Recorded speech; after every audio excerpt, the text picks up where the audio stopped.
You know, you talk about World Cup final tries and all that kind of stuff. Clive Sullivan, Mick Sullivan, they would be the other two maybe of black and white days that you would definitely have to have in that conversation, wouldn't you? Yeah.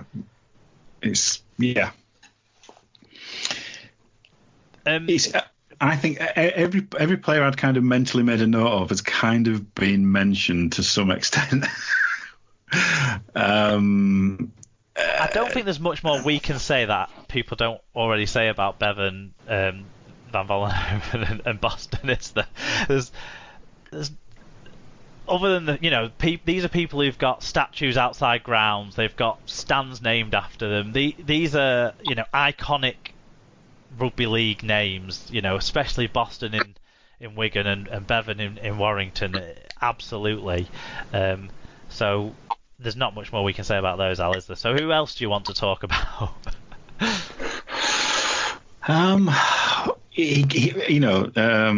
John mentioned him briefly, but Tavita Vaikona as an accompaniment piece to the Volcano on the other wing was a fantastic winger for us. And when you talk about dream pairings, we had a dream pairing in that period, and I wouldn't swap them out for the world. They were both brilliant players, and yeah, Vaikona obviously had his spell in Hull as well. He's top of my list of wingers. Yeah, brilliant player. He was so. I always remember him.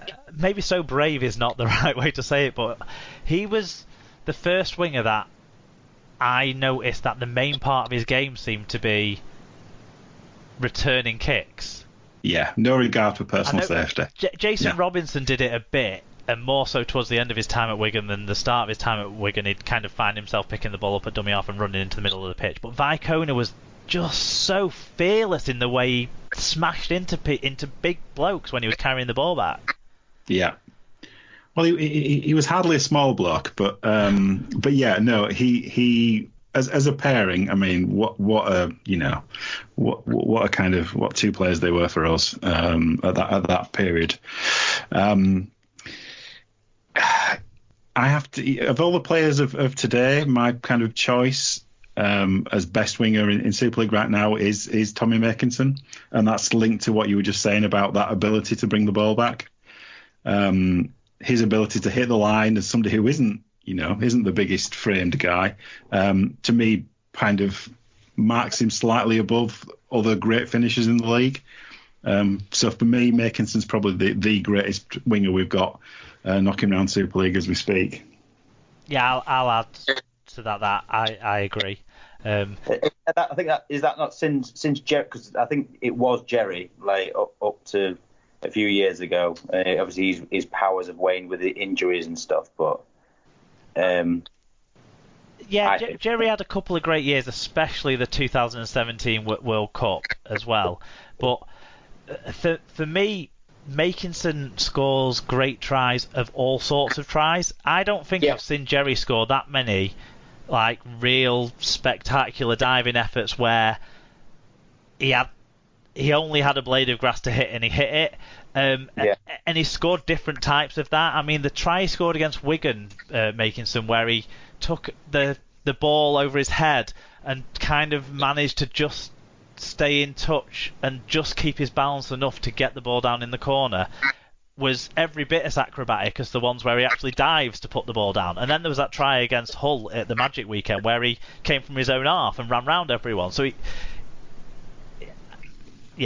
I agree on the Makinson call. I think it's like having the balls to take a drop goal in the grand final and take when he's got his shoulder hanging off.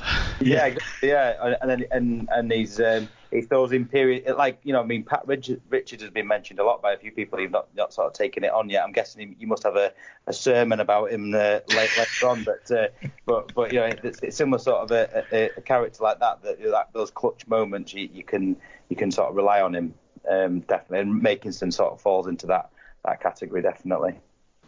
Yeah, Sarah, what about you? Who've you got that we've not talked about yet? And also, as you're famous for now, who are you going to pull out that no one's thinking of, but is going to be oh my god, yeah? I don't know that I've really got anyone like that, but so It could my have been Tavita, couldn't it? Tom Lynham. Tom Lynham is in my list. Yes. The Flying Pig, another great nickname. Wingers have got the best nicknames. Yeah. Well, yeah. So I've got the partnership of the Flying Pig and the Flying Bin Man.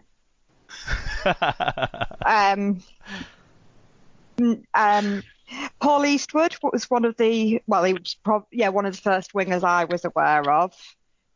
He was also a goal kicking winger. Can't tell you much more about him because it was the late 80s.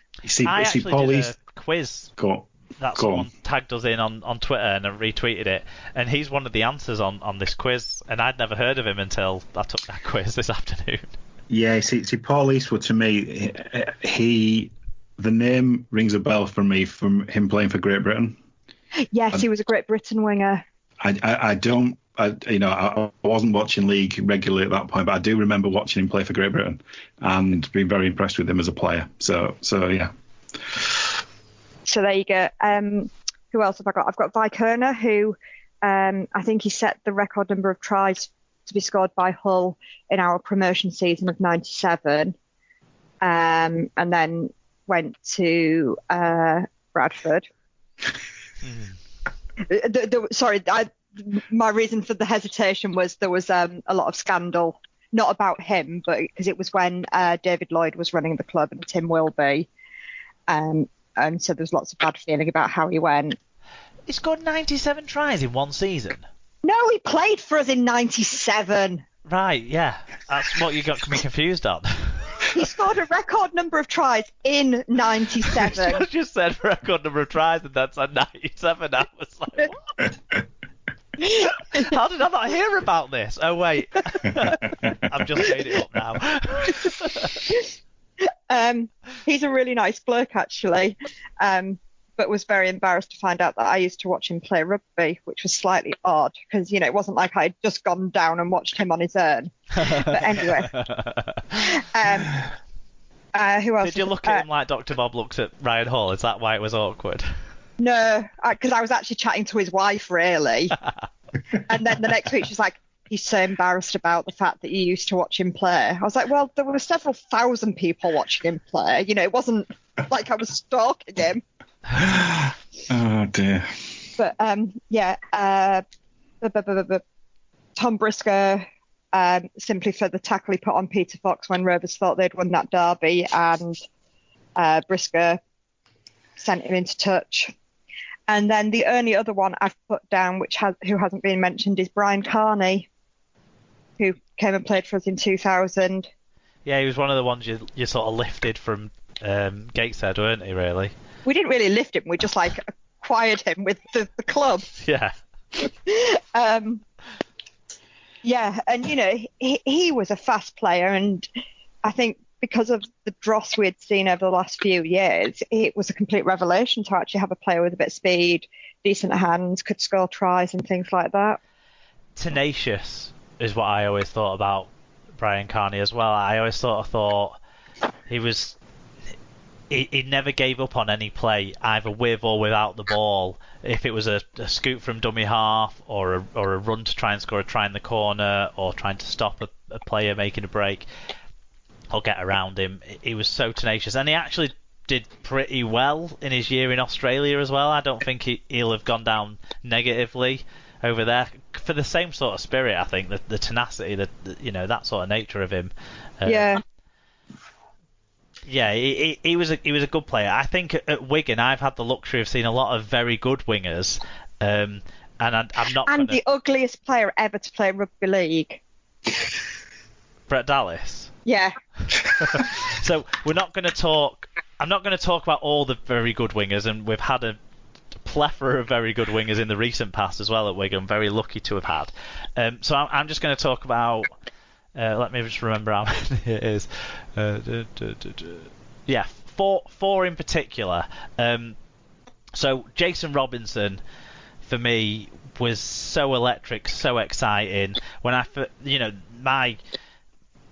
the first memory of really falling in love with rugby league was Jason Robinson scoring that try in '98 at the grand final. That's my iconic moment, that I was there when sort of moment for me.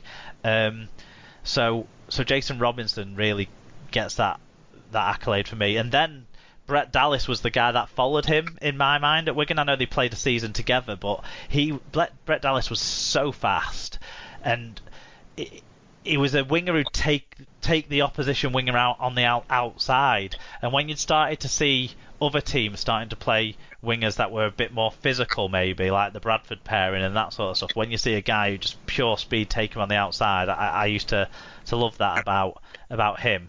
And then probably not. There's not another one I'd talk about tons after he left Wigan in the mid-noughts and left his boots on the pitch when he retired. He might have wanted to keep them now so he could sell them rather than having to go robbing stuff.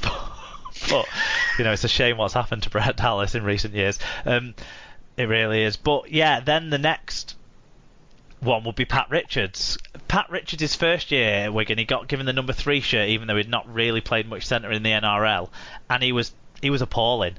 To be frank, and I'd have paid for his plane ticket home if I could have afforded it in his first half a dozen odd games or so. But once what's his name? Brian coach.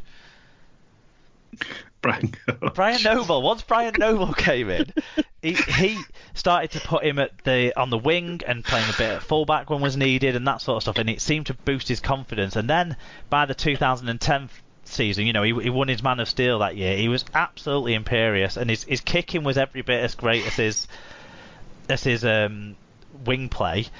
He was just an absolute great player and a real good man around the club as well, someone who earned a lot of respect. Our old training ground, the video analysis suite was named after him.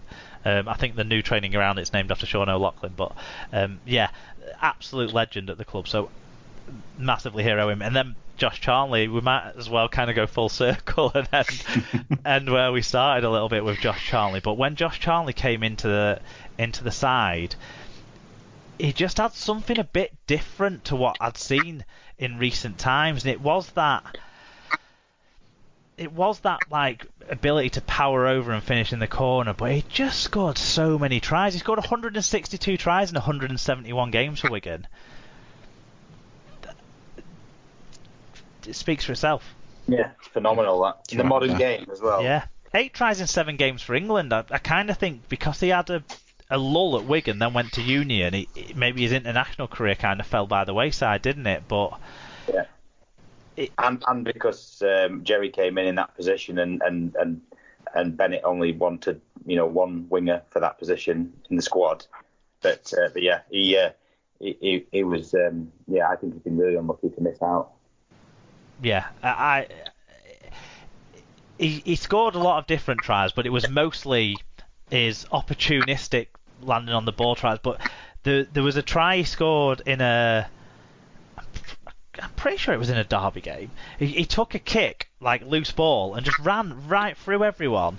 And there was a lot of players there who could have got close to him, and no one got anywhere near him as he set off. And then there's a tries he scored in the grand finals, might have been loose bounce of the balls and stuff like that. Lee, you won't want to remember these, but he scored a few tries in grand final. He scored a try at Wembley, and then the other most iconic moment from him as well, which was as important as any tries he scored in finals, was when he chased down Jamie Shaw in the rain in the 2013 grand final and managed to sort of force Jamie Shaw to knock on the ball as well. It really was a huge moment in that match, which was a wet weather game, so it wasn't going to be a high scoring game. Defensive players like that were huge, so they'd be the sort of 4 I'd pull out from my time of being a Wigan season ticket holder in particular, although I do love Joe Burgess and the Golden Edge and everyone else that's played on that edge in the last few years.